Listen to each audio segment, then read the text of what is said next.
여러분 혹시 이런 기이한 일을 겪어본 적이 있습니까? 한창 깊이 잠들었는데 외할머니가 꿈에 나타나셨습니다. 그런데 큰 것을 요구하신 것도 아니고 그냥 김치를 좀 더 맵게 해달라는 것이었습니다. 또 어떤 이는 이렇게 말합니다. 경을 독송하는 중에 갑자기 바람이 우 하고 불어오더니 팔과 다리에 털이 다 곤두서고 마치 냉동고에 들어간 것 같은 느낌이 들었다고 합니다. 혹은 밥을 먹는 중에 누군가 자기 이름을 다정하게 부르는 소리를 듣고 돌아보았더니 사람은 하나도 없고 집 고양이만이 말린 생선을 뜯어먹고 있더라는 것입니다. 보통 이런 상황에서 어떻게 반응할까요? 깜짝 놀라 심장이 쿵쾅거리고 큰 소리로 외칩니다. 아이고, 귀신이 붙었나봐. 어떤 이는 농담처럼 말합니다. 저는 10년째 솔로인데 아마 산 사람은 절 좋아하지 않는 모양이에요. 귀신만이라도 저를 좋아해서 따라다니는 거겠죠. 이런 이야기를 법회에서 하면 모두 배꼽 잡고 웃지만 솔직히 말해 우리 인생에서 이런 이상한 징후 앞에 소름이 돋았던 적 한 번쯤은 있지 않습니까? 법문을 함께 하기 전에 구독과 좋아요, 그리고 댓글로 마음을 나누어 주시길 바랍니다. 여러분의 한 번의 공유가 선한 씨앗이 되어 널리 퍼져나갈 것입니다.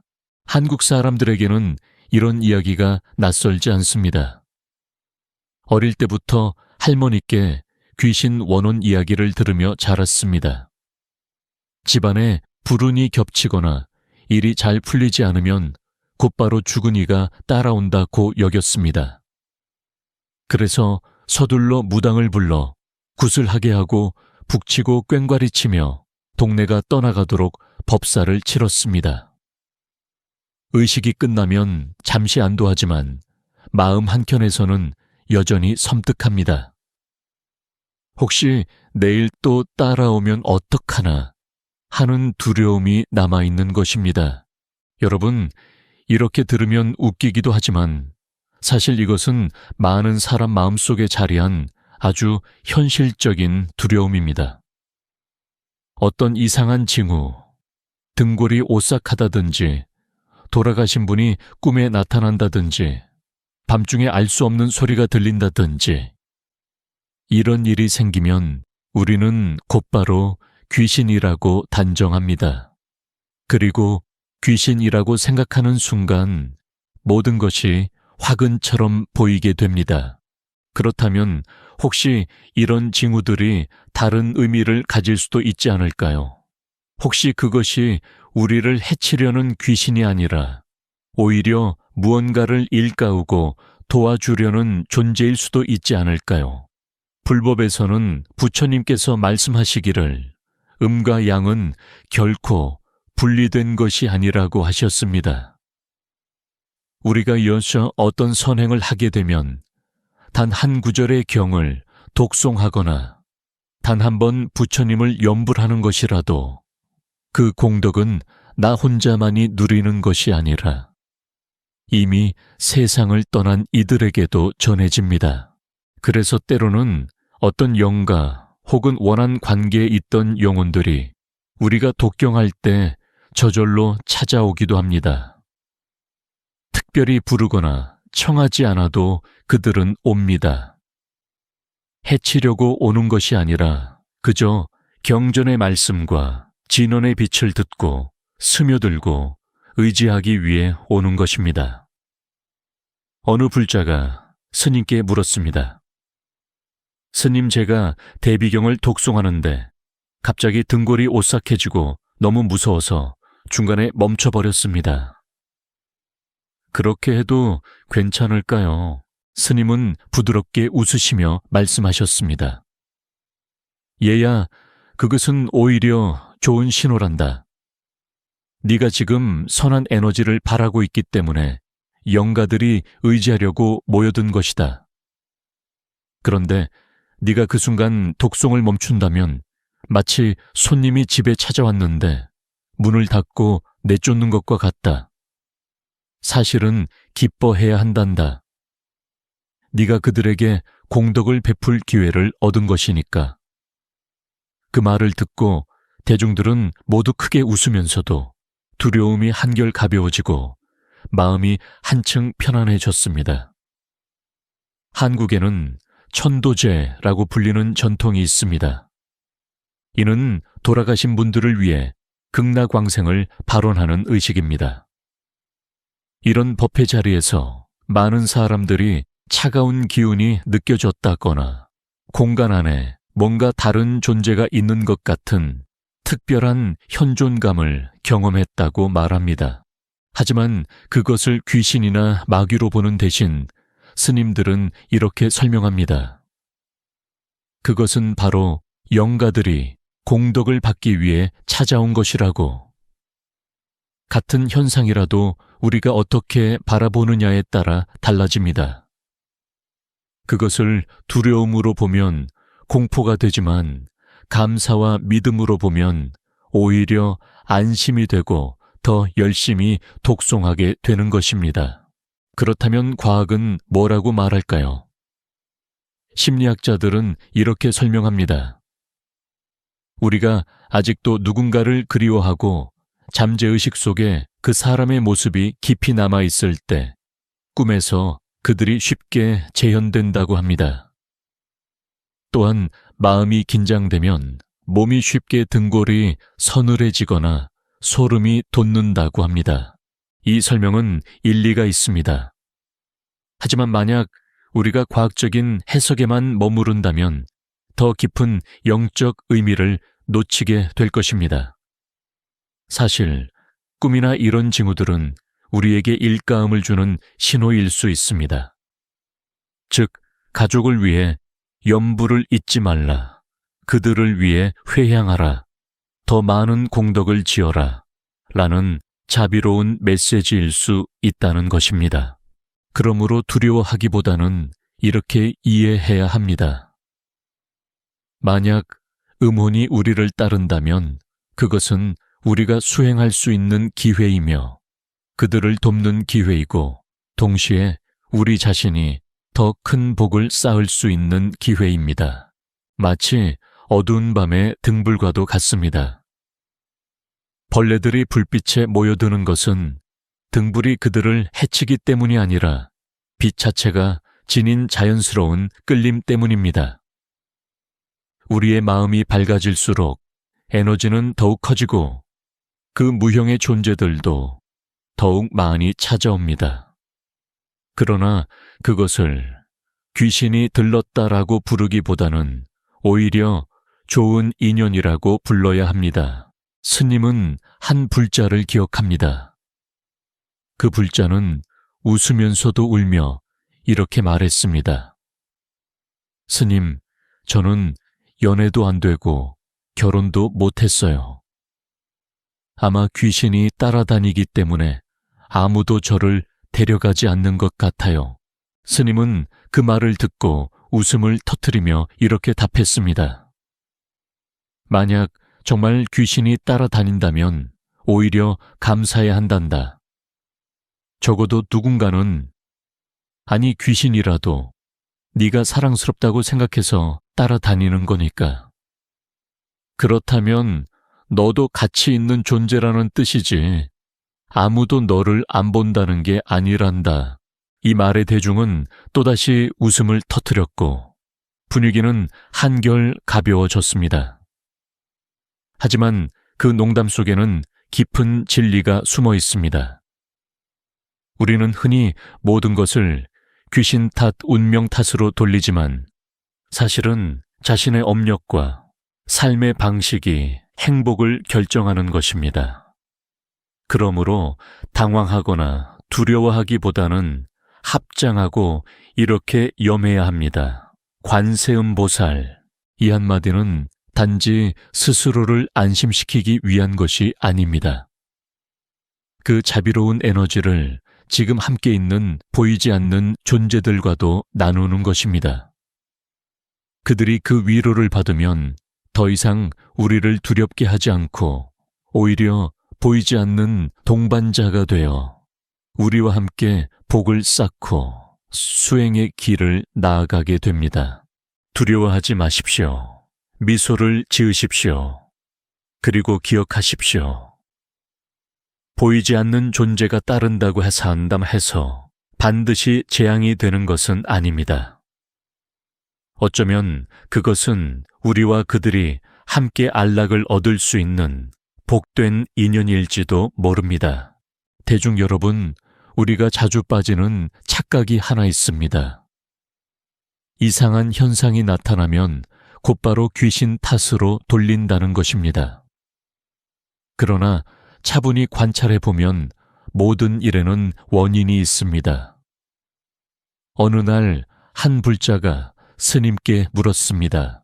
스님, 제가 경을 다 외우고 났는데 갑자기 선반 위에 있던 그릇이 떨어졌습니다. 이것도 귀신이 한 일입니까? 스님은 웃으며 말씀하셨습니다. 그릇이 기울어져 있었을 수도 있고 바람 때문일 수도 있고 바깥에서 전해진 미세한 진동 때문일 수도 있지. 하지만 네가 원한다면 이렇게 생각해도 된다. 그것은 고인이 된 가족이 너에게 한 번만 더 경을 독송해 달라고 전하는 신호일 수도 있다고. 그렇게 생각하면 그릇이 떨어진 일이 더 이상 두려움이 아니라 오히려 동력이 되는 것이다. 이와 마찬가지로 우리가 돌아가신 가족을 꿈에서 보았을 때 성급하게 흉조라고 단정하지 마십시오. 어쩌면 그들이 우리에게 한번 경을 독송하라고, 한번 향을 올리라고, 아니면 조금 더 선하게 살아가라고 일깨워 주는 것일지도 모릅니다. 이것이야말로 자비와 지혜로 바라보는 관점입니다. 스님은 어느 절 법회에서 있었던 일을 떠올립니다. 한 젊은 불자가 일어나 질문했습니다. 스님, 제가 경을 독송할 때 혹시 원한 관계에 있던 영혼이 와서 듣는다면 그들이 저를 두렵게 하지 않을까요? 그 순간 대중들은 웃음을 터뜨렸습니다. 스님은 대답하셨습니다. 네가 한번 상상해 보거라. 만약 그들이 인연이 있어 네가 독송하는 경을 들으러 왔다면 그것은 곧 그들도 빛을 찾고 괴로움에서 벗어날 길을 찾고 싶다는 뜻이다. 목마른 이가 샘물을 만나면 마시는 것이지 부수고 해치겠느냐. 원한 맺은 영혼도 마찬가지다. 빛에 가까워지면 오직 씻기고 싶을 뿐 해치고 싶은 마음은 사라지는 법이다.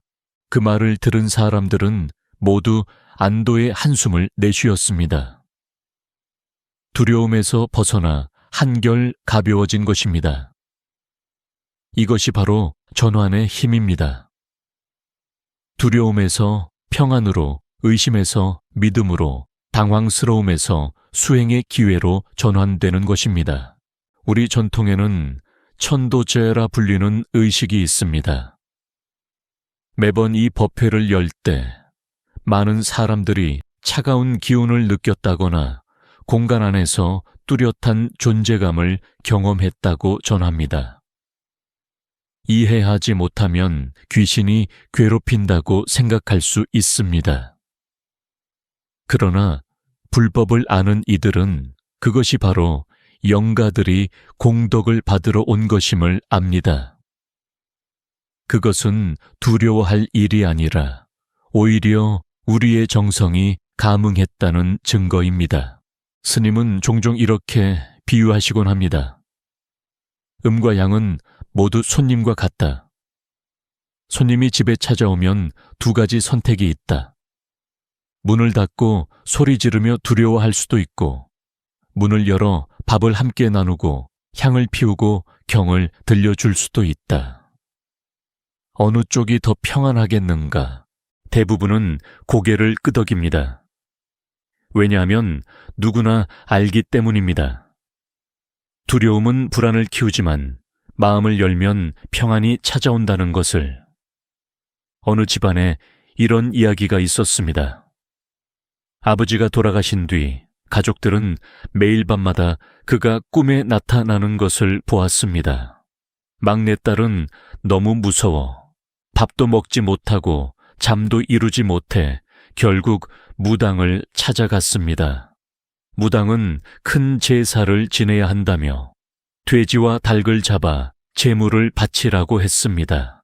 그러나 가족은 절에 찾아가 천도제에 동참했습니다. 그 법회가 끝난 뒤 막내딸은 이렇게 말했습니다. 참 이상합니다, 스님.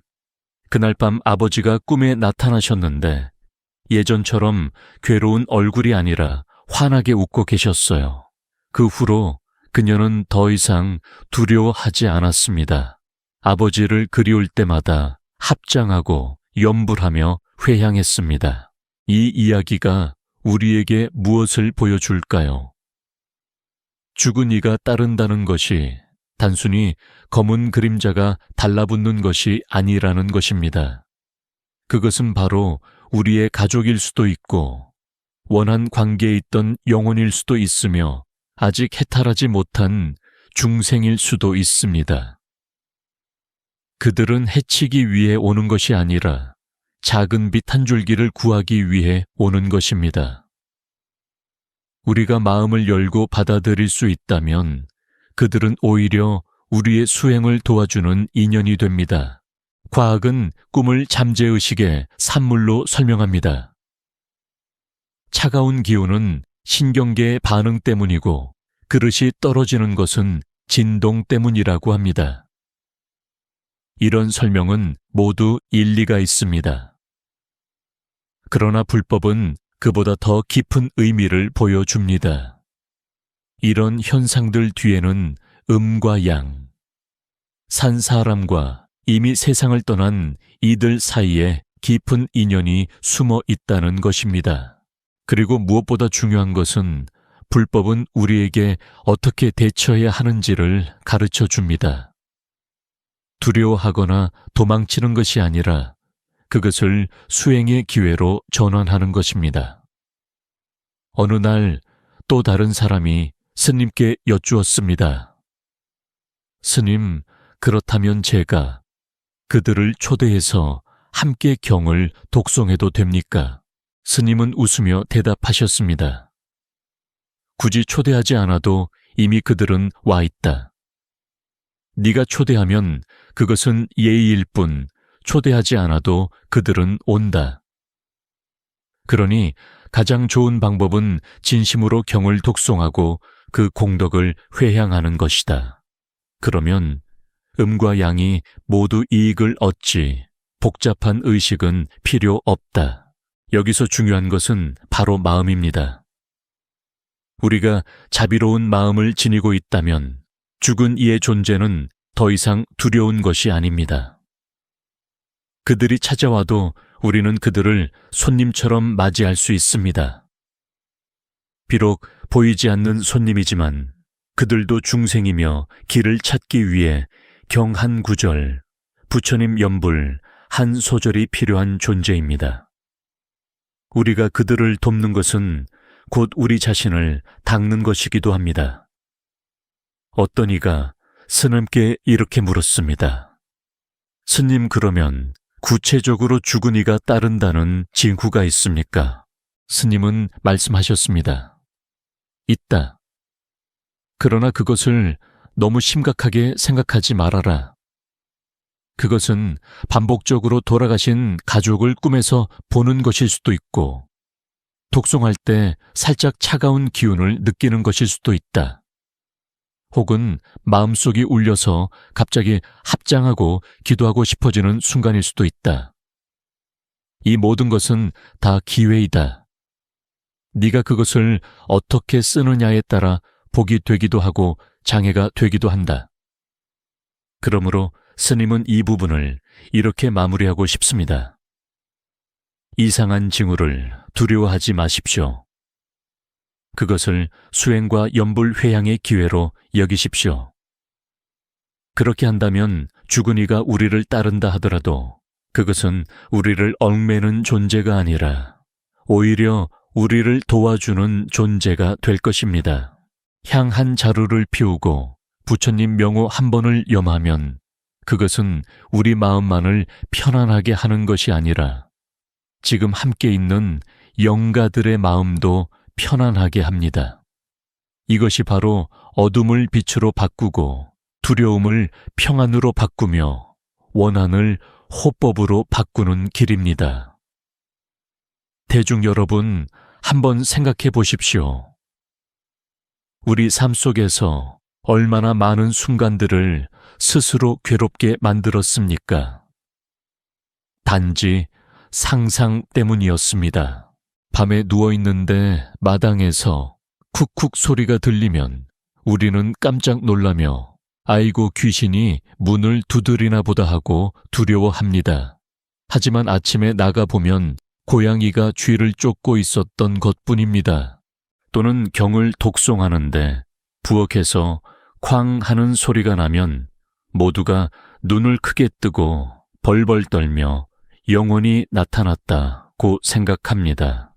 그러나 내려가 보니 국이 너무 끓어 넘친 것이었습니다. 그렇지 않습니까? 많은 경우 우리는 스스로 온갖 귀신 이야기를 꾸며내서 자신을 겁주고 있는 것입니다. 어느 불자가 스님께 여쭈었습니다. 스님, 제가 요리를 하다가 젓가락이 땅에 떨어졌습니다. 사람들이 말하기를 그것은 영혼이 집에 들어왔다는 징조라던데 정말 그런가요? 스님은 웃으며 대답하셨습니다. 젓가락은 누구나 떨어뜨릴 수 있지. 나도 종종 떨어뜨린다. 만약 젓가락이 떨어질 때마다 귀신이 집에 들어온다면 지금쯤 모든 집이 영혼들로 가득 차 있겠구나. 그러니 두려워하지 말고 젓가락을 주워 깨끗이 씻어라. 그리고 그 순간 나무 아미타불 한 번 염하고 모든 존재들에게 회향해라. 그렇게 하면 젓가락이 떨어진 일조차 복을 짓는 기회가 된다. 이 말을 듣고 대중은 웃음을 터뜨렸지만 모두 고개를 끄덕였습니다. 정말 그렇습니다. 마음이 어리석으면 작은 일이 크게 보이고 마음이 맑으면 큰 일도 작아집니다. 그릇이 떨어지거나 바람이 불거나 불빛이 흔들리는 것, 이 모든 것은 평범한 현상일 수 있습니다. 그러나 우리가 그것을 잘 활용한다면 모든 현상이 곧 수행을 일깨우는 기회가 됩니다. 불경에는 이렇게 설하고 있습니다. 육도윤회는 모두 업에 의해 형성된다고. 사람이 세상을 떠나면 그가 지은 선악의 업에 따라 지옥, 악귀, 축생, 아수라, 인간, 천상에 어느 길로 들어가게 됩니다. 만약 업이 아직 다하지 않았다면 그 영식은 집착에 얽매여 머물게 되고 그래서 종종 가족 곁을 맴돌며 기억해 주기를, 공덕을 나누어 주기를 바라는 것입니다. 그러므로 우리가 죽은 이의 기운을 느낄 때 그것을 그들이 나를 해친다 라고 생각하지 말고 오히려 그들이 나를 필요로 한다 라고 생각해야 합니다. 그들은 향 한 자루, 경 한 구절, 자비로운 마음 한 조각을 필요로 하고 있는 것입니다. 스님은 어느 가정을 방문했던 일을 기억합니다. 어머니가 돌아가신 지 여러 해가 지났지만 큰딸은 매일 밤마다 어머니가 꿈에 나타나 우는 모습을 본다고 했습니다. 딸은 두려움에 사로잡혀 몸이 점점 야위어 갔습니다. 스님은 이렇게 권했습니다. 두려워하지 말아라. 어머니를 위해 한 시각경을 독송에 드려라. 효심을 다하고 선행을 실천한 뒤 그 공덕을 회향하거라. 그녀는 스님의 말씀대로 정성껏 실천했습니다. 몇 주 뒤 그녀는 다시 스님께 와서 이렇게 말했습니다. 참 이상합니다, 스님. 경을 독송하기 시작한 뒤로 어머니가 꿈에 나타나셨는데 전처럼 슬픈 얼굴이 아니라 평온한 얼굴로 미소를 짓고 계셨습니다. 이것이 바로 전환입니다. 두려움에서 평안으로 짐처럼 느껴지던 것이 복으로 바뀐 것입니다. 어떤 이가 이렇게 물었습니다. 스님, 그렇다면 모든 사람에게 죽은 이가 따르는 것입니까? 스님은 대답하셨습니다. 그렇다. 그러나 그들이 따른다고 해서 반드시 괴롭히는 것은 아니다. 그것은 다 인연 때문이다. 네가 선하게 살면 그들은 복을 의지하기 위해 따른다. 그러나 네가 악하게 살면 그들은 빚을 갚으라고 따라온다. 그러니 중요한 것은 그들이 있느냐 없느냐가 아니라 네가 어떻게 수행하느냐에 달려있다. 세상살이도 마찬가지입니다. 우리가 어디를 가든 누군가는 우리를 바라봅니다. 우리가 사랑스러운 사람이면 그 시선은 호의적이고 우리가 자주 시비를 일으키는 사람이면 그 시선은 불쾌합니다. 죽은 이들도 다르지 않습니다. 그러니 도망칠 방법을 찾기보다는 우리가 수행하고 복을 지어야 합니다. 그렇게 하면 살아있는 이든 보이지 않는 이든 우리를 바라보는 모든 시선이 결국은 우리를 지켜주는 눈길로 변하게 됩니다. 우리 전통에는 음이 해탈하면 양이 흥한다라는 말이 있습니다. 이는 곧 돌아가신 분이 해탈하면 산 사람도 평안해진다는 뜻입니다.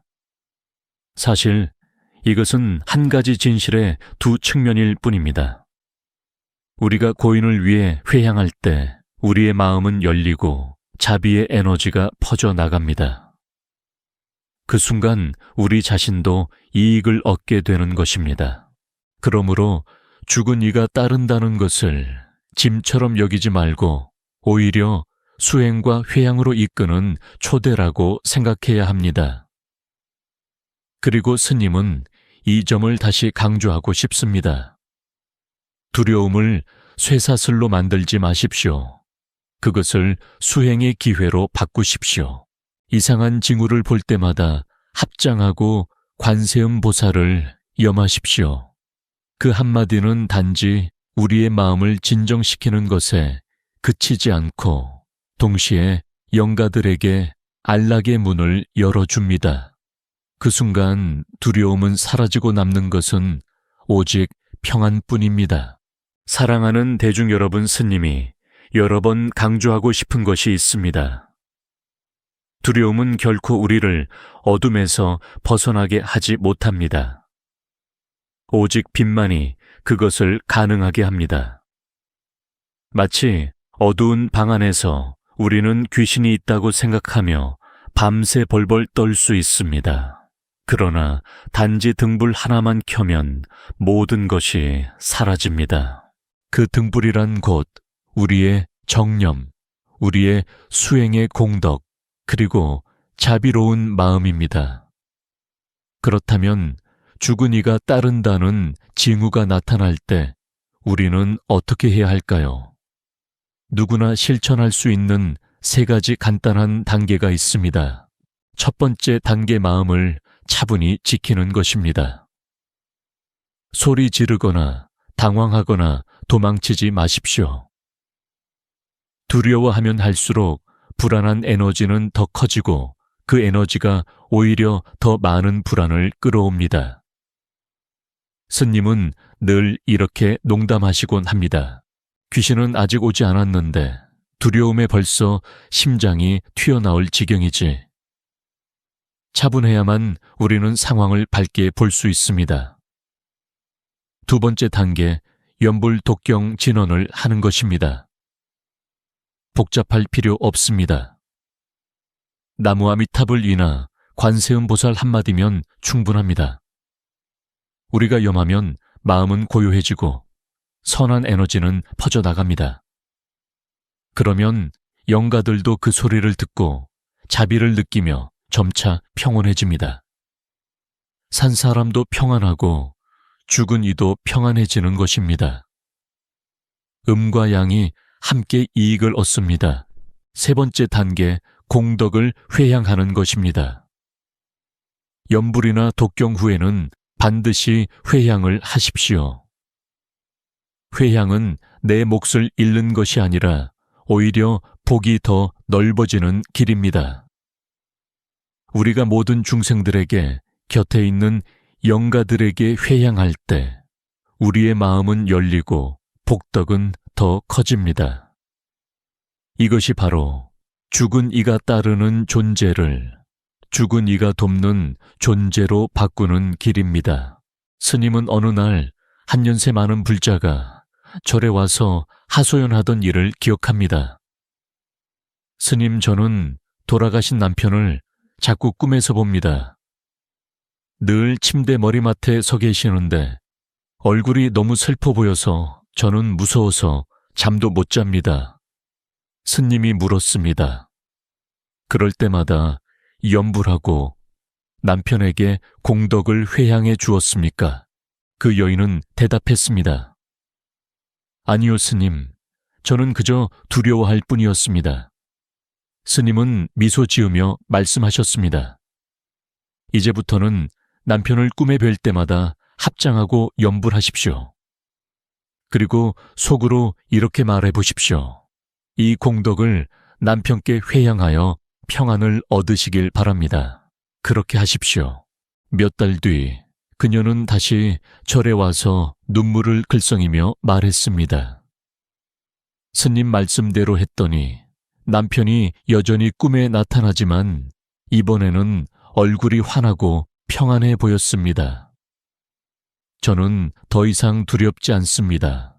보십시오. 같은 현상이라도 우리가 어떻게 대하느냐에 따라 결과는 달라집니다. 우리가 두려워하면 괴로움이 되고 우리가 수행을 알면 산자와 죽은 이 모두가 평안을 얻게 됩니다. 어느 젊은 불자가 물었습니다. 스님, 저는 집에서 자주 경을 독송합니다. 아마 영혼들이 듣고 있을 것 같은데 제가 따로 그들을 초대해야 합니까? 스님은 이렇게 답했습니다. 초대하지 않아도 이미 그들은 듣고 있다. 그렇다고 내쫓을 필요도 없다.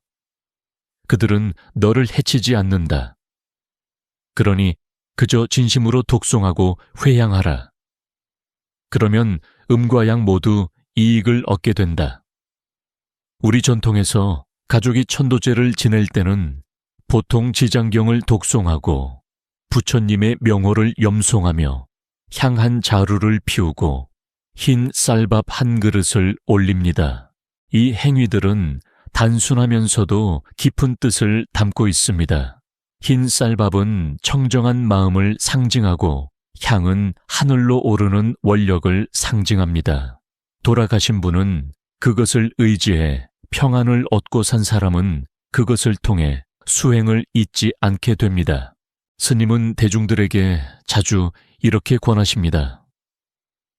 기일이 되어야만 제사를 올리지 말고 불길한 일이 생겨야만 경을 독송하지 마십시오. 매일 부처님 명호 한 번 작은 마음으로 회향 한 번이면 충분합니다.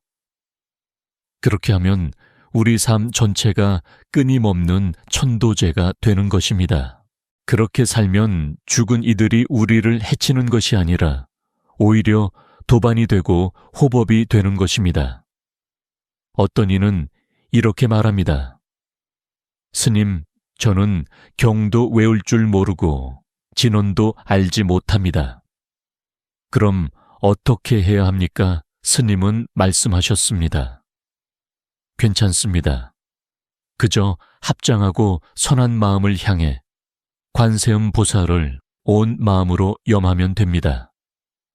단 한 번의 염이라도 음계를 울릴 수 있습니다. 그것은 누구나 할 수 있는 일입니다. 스님은 다시 강조하셨습니다. 자비의 힘을 과소평가하지 마십시오. 진심 어린 한 번의 염불은 형식적으로 수백 번 와연 것보다 더 큰 힘을 지닙니다. 우리가 진심으로 누군가의 이름을 부르면 그들은 단 한 번의 부름에도 돌아옵니다. 무심히 수백 번 불러도 돌아오지 않는 것과는 다릅니다. 보이지 않는 존재들도 마찬가지입니다. 진심에서 우러난 한 번의 연불은 그들의 마음을 움직이고 그들에게 평안을 줍니다. 그러므로 대중 여러분 꼭 기억하십시오. 차분히, 연불, 회향. 이 세 가지는 단순하지만 확실한 길입니다. 이 세 걸음이 두려움을 기회로 바꾸고 어둠을 빛으로 바꾸며 죽은 이가 따르는 존재를 죽은 이를 돕는 존재로 전환시킵니다. 그리고 가장 소중한 것은 무엇일까요? 바로 우리 자신이 변화한다는 것입니다. 두려움에 떨던 사람이 이제는 마음이 안정된 사람으로, 좁았던 마음이 이제는 넓은 자비의 마음으로 바뀝니다. 어둠에 사로잡혀 있던 이가 이제는 자신을 비추는 등불이 되고, 동시에 길을 잃은 보이지 않는 존재들을 비추는 등불이 되는 것입니다. 대중 여러분 보셨습니까? 지금까지 우리는 죽은 이가 따른다는 이야기를 많이 나누었습니다. 처음 들으면 으스스하게 느껴질 수도 있습니다. 그러나 깊이 분석해보면 사실 두려워할 것은 아무것도 없습니다. 우리를 두렵게 하는 것은 상상과 무지일 뿐입니다. 가르침의 빛을 알게 되면 우리는 이해하게 됩니다. 그들이 우리를 따르는 것은 단순히 인연 때문이며 공덕을 의지하기 위해서이고, 때로는 오히려 우리를 도와주고 있다는 것을 어떤 이가 말했습니다. 스님, 저는 자꾸 이상한 일을 겪습니다. 아마 영혼이 저를 괴롭히는 것 같습니다. 스님은 이렇게 대답하셨습니다. 너무 성급히 그들이 괴롭힌다고 생각하지 마라. 어쩌면 그들이 너를 일깨워주는 것일 수도 있다. 경을 잊지 말라고, 수행을 잊지 말라고, 선하게 살라고 일러주는 것일 수도 있다. 그렇다면 그들은 원수가 아니라 보이지 않는 친구들이 되는 것이다. 이 말을 듣고 대중들은 웃음을 터뜨렸습니다. 왜냐하면 그것이 바로 진실이기 때문입니다. 이 삶은 본래 음과 양이 분리되어 있지 않습니다. 우리가 밥을 먹고 향을 피우고 경을 독송하고 선행을 하는 모든 행위는 양쪽 세계에 동시에 영향을 줍니다. 산 사람은 평안을 얻고 죽은 이들은 이익을 얻습니다. 그러니 피하려고 하지 말고 살아가면서 두 세계 모두가 이익을 얻을 수 있는 길을 배워야 합니다. 그것이 바로 지혜입니다. 불법에는 이런 훌륭한 말씀이 있습니다. 음이 해탈하면 양이 번영한다. 즉, 돌아가신 분이 해탈해야 산 사람도 평안하고 번영할 수 있다는 뜻입니다. 그러나 음이 해탈하고 양이 번영하려면 산 사람들이 복을 짓고 회향하며 정념의 빛으로 비추어야 합니다. 그것이 바로 우리의 책임입니다. 우리는 자손이고 불자이기 때문입니다. 스님은 다시 한번 강조하고 싶습니다. 이상한 징후가 있다고 해서 결코 놀라거나 두려워하지 마십시오. 밤에 돌아가신 가족이 꿈에 나타나면 염불하십시오. 경을 독송하다가 등골이 서늘해지면 그대로 계속 독송하십시오. 누군가 이름을 부르는 소리가 들리면 합장하고 회향하십시오. 이 모든 것은 우리에게 복을 쌓을 기회이며 자신을 돕고 남을 돕는 길입니다. 올바르게 본다면 죽은 이가 따른다는 것은 짐이 아니라 자비로운 일가음입니다. 그리고 대중 여러분, 잊지 마십시오. 죽은 이들이 우리를 따를 수는 있지만 결국 우리의 길을 결정하는 것은 산 사람인 우리 자신입니다. 우리가 방탕하게 살고 악업을 지으면 아무도 따르지 않아도 스스로 괴로움을 짓게 됩니다. 그러나 우리가 선하게 살고 복을 쌓으면 아무리 많은 영가가 곁에 있더라도 모두 자비의 빛 속에서 해소됩니다. 그러므로 이제부터는 이상한 징후를 보더라도 두려워하지 마십시오. 그것을 마치 울리는 종소리처럼 여기십시오. 염불하라. 경을 독송하라. 회향하라. 매번 이런 일이 일어날 때마다 우리는 또 한 번 선한 씨앗을 심는 것입니다. 스님은 오늘 법문을 이렇게 마무리하고자 합니다. 여러분이 정말 두려움을 복으로 바꾸고 싶다면 다 함께 한마디를 염해 보십시오. 관세음 보살, 자신을 위해 이미 세상을 떠난 가족을 위해 지금 우리 곁에 있는 모든 영가들을 위해 염하십시오. 그것이 바로 지금 이 자리에서 안락한 에너지를 만드는 가장 단순한 방법입니다. 그리고 스님은 바라는 마음이 있습니다. 이 말씀 아래 댓글로 한 줄 남겨주십시오. 관세음 보살, 그것은 단순한 염불이 아니라 모두가 함께하는 회향입니다. 각자가 한 줄씩 남기면 수천 명이 함께 염하는 것이 되어 자비의 에너지가 온 세상에 퍼져나갑니다.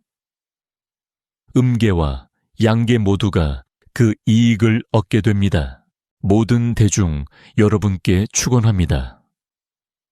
몸과 마음이 언제나 평안하시고 가정이 안온하며 돌아가신 가족들은 극락에 왕생하시길 바랍니다.